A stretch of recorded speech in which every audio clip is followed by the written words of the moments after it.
Hello everyone, in this video I will be showing you how to delete a Canva account. First you need to launch your Canva application.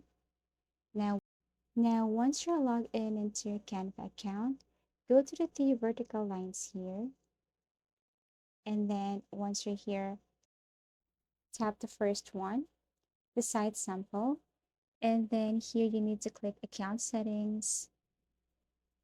The next step is to click login security under site sample.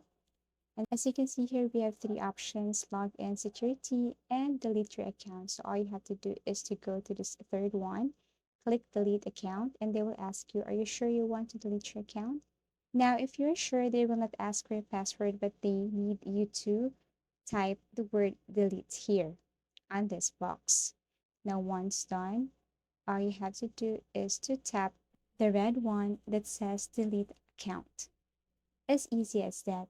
And that's how you delete a Canva account. If you find this video informative, give it a thumbs up.